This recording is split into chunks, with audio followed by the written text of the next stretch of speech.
A group of members of the Buckinghamshire Garden Trust were very fortunate in 2017 to have a visit to Germany, which was led by Brian Dix. And we visited the gardens of Prince Puckler on that occasion. We were also in 2017 researching for our book on Buckinghamshire Repton's gardens in Buckinghamshire. So it was very timely, and this piece of research came out of that visit. First of all, I wanted to explain about the parrots and the pineapple and everything. During the 18th century, Pückler's grandfather had grown the first pineapples at Moscow, and Pückler continued the tradition. Since 2012, the exotic fruit had been growing in the park again in the reconstructed greenhouses, and they claim to be the most expensive pineapples in Europe. Prince Puckler collected birds on his travels to the Middle East during the 1830s. These included Turkey, Egypt, Tunisia, Algeria, Syria, and Greece. Whilst in Egypt, he visited the pyramids, and this was to have a profound effect on the landscape at Branitz, where he constructed two pyramids, one of which was to be his final resting place. During his visits, he adopted the local dress and customs and was known for his fez and turbans. He visited local bazaars where he probably purchased the parrots for his aviary, including the hyacinth blue macaw. This paper will examine the links between the two great landscape designers, Prince Hermann von Pückler-Muskau and Humphry Repton, with particular reference to their designs at Babelsberg and Ashridge. Prince Puckler was born in 1785 at a time of change and upheaval in European society. This was 2 years after the death of Lancelot Capability Brown and just 3 years before Humphry Repton embarked on his new venture as a landscape gardener. Pückler appreciated innovation and became acquainted with the main principles of the Age of Enlightenment. He disliked the Baroque style of landscaping, which remained popular, particularly in France. His approach was much more in line with the landscaping of English gardens. He admired the work of the 18th century landscapers, particularly Humphry Repton. Pückler developed what could be regarded as an obsession for garden design. He called it parkomania. He sketched plans, wrote papers, and became a veritable expert in the field. He had been advised by the sage of Weimar, no less, Goethe, to follow his interest in landscape gardening. You seem to have a flair for it. In 1811, Pückler inherited the family estate at the age of 26. Moscow, which is the picture on the right, is situated 150 kilometers southeast of Berlin on the German-Polish border. In 1945, the Potsdam Agreement established the Oder-Neisse line as an international boundary. This sliced the park in half, leaving the River Neisse running through it as a key feature and making it the border of the two countries. In 1833, Pückler published Hints on Landscape Gardening, which could be described as the Red Book for Moscow Park. He used Repton's techniques of flaps to show the before and after designs. The style of the illustrations was inspired by Repton's Red Books, and they have similarities with those from his later career phase, for example, Ashridge, Woburn, and Ensley.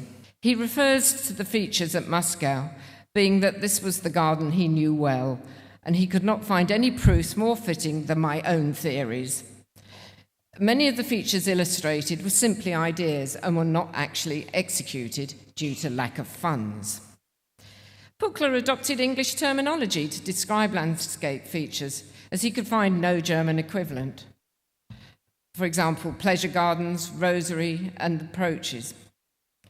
Pückler suggested types of plants and trees, listing them by species, whereas Repton had not been a plantsman.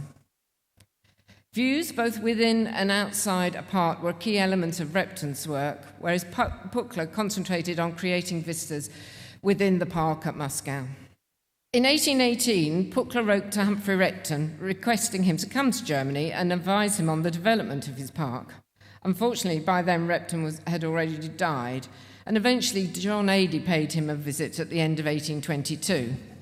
By this stage, work at Moscow was well advanced, and John Adey's only suggestion was to open up the area nearest the castle and enclose the pleasure grounds, but otherwise he thought that the estate was complete. Pückler also took John Adey to the parks at Potsdam, including Babelsberg. In 1845, with the estate finished in Pückler's imagination, he sold Moscow. His wife was devastated by this decision. She had paid for and supervised much of the work during Pückler's extended absences. The household moved to the smaller estate he owned at Branitz, where he set about creating another park. These are the women in his life. Money was always a problem for Pückler. His imagination far outstripped what he could afford. In 1817, he married Lucy von Pappenheim, a moderately wealthy divorcee and the daughter of the great Chancellor, Prince Hardenberg. Unfortunately, she turned out to be just as extravagant, and together they spent vast sums on Moscow, neither being capable of restraint. Eventually, in an effort to solve their financial difficulties, Lucy suggested they divorce. They were very fond of each other, but this seemed like the only answer. And Pückler should return to England to find a rich heiress to marry.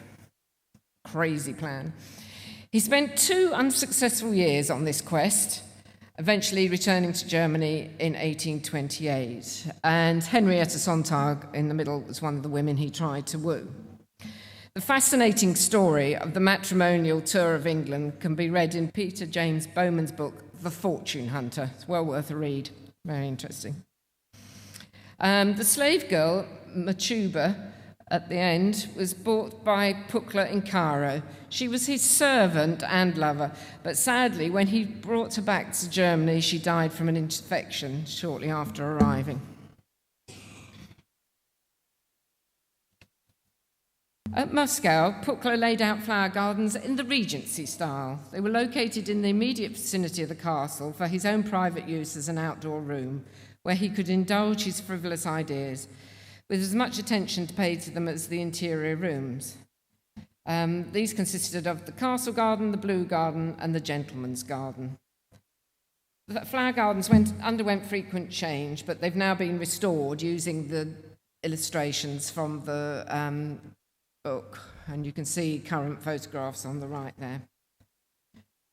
The castle's garden was started in 1826 by Herman and Lucy after the moat had been filled in and a ramp to the house had been constructed. These gardens have been recently reconstructed. The bedding schemes were changed according to current taste and included a fan-shaped bed, which has got an H for Herman, an S-shaped bed with S was short for Snooky, which was his pet name for Lucy, and that was depicted in roses and forget-me-nots. The path continued to the blue garden with a blue and gold iron fence at the entrance made up of lances and halberds, reflecting a military influence. And then the route then passed on to the gentleman's garden, which was laid to lawn with extravagant flower beds.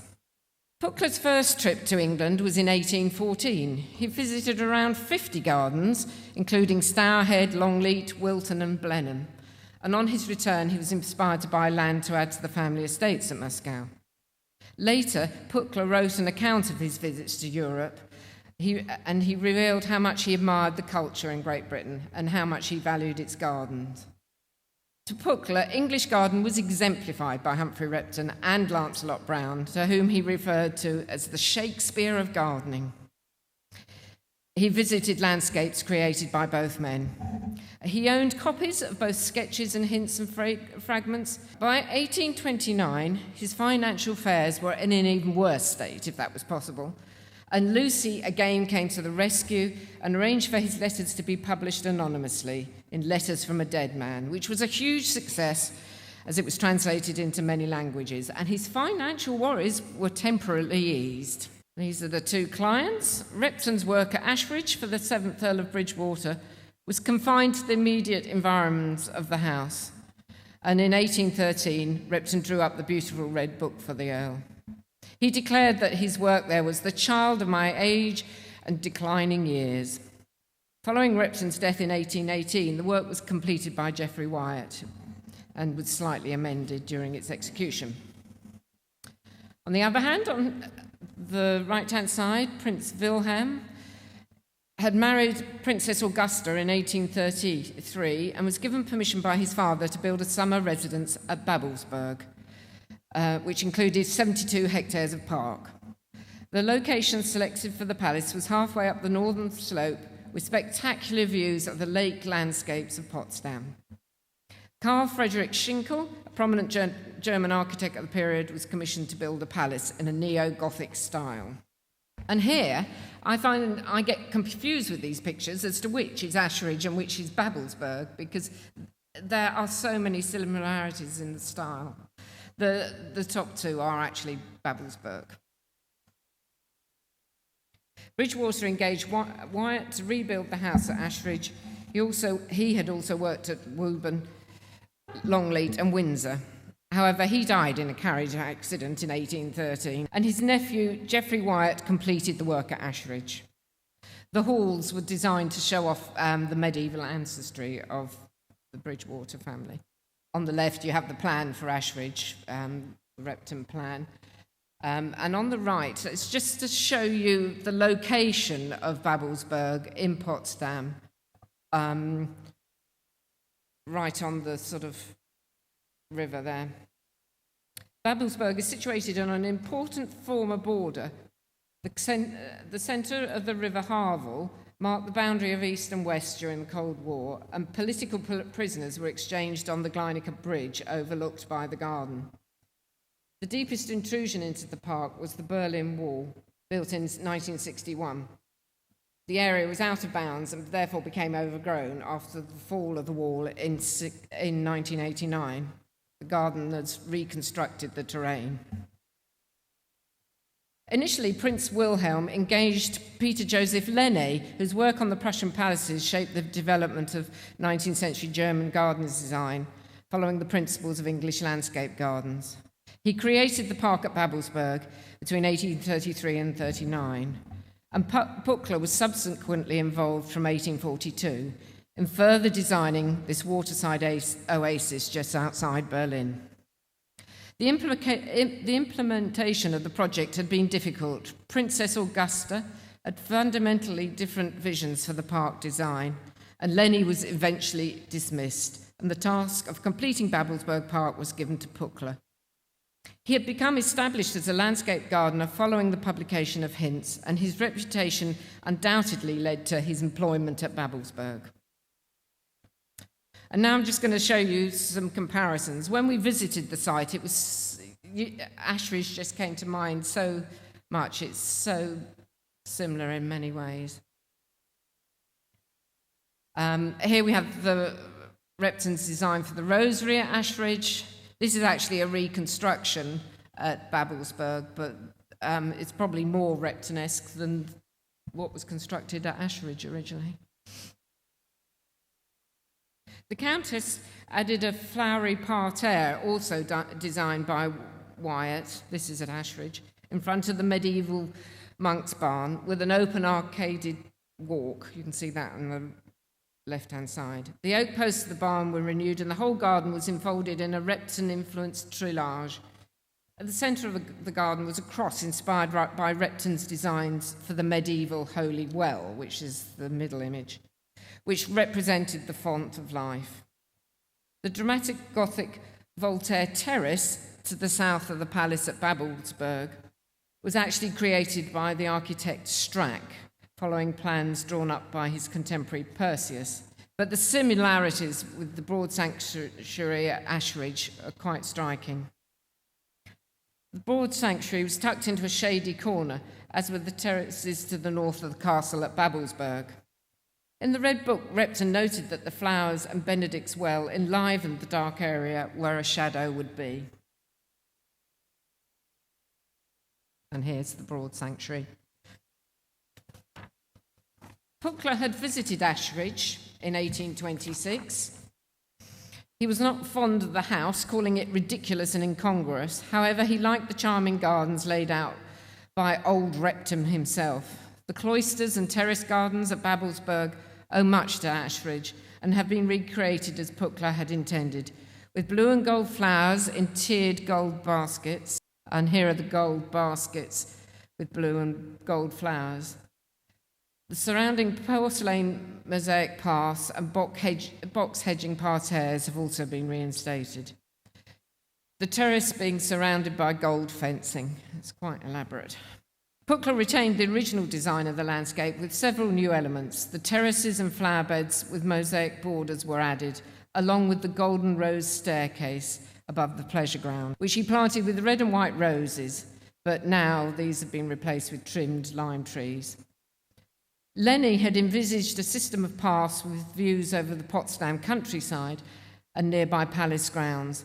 Pückler enhanced these with a network of narrow, winding paths. He transformed Babelsberg by turning the sandy soil into fertile land, where he planted young trees among the large individual specimens that Lennie had previously planted. The top image is a Hardenberg basket. Named after Lucy's father, Prince Hardenberg. They measure approximately 2.5 metres and are made from various materials. So I think that one's wrought iron, but they can be wicker or terracotta. Repton featured them in his Red Book for the Brighton Pavilion in 1806. This is some rock work at Babelsberg, and then you've got the Souterrain at Ashridge.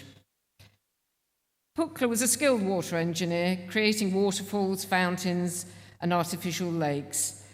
He devised the pipe system to water the gardens, run by its own dedicated Gothic steam power station, which is still there. An irrigation system had also been suggested at Ashridge by Repton in the Red Book.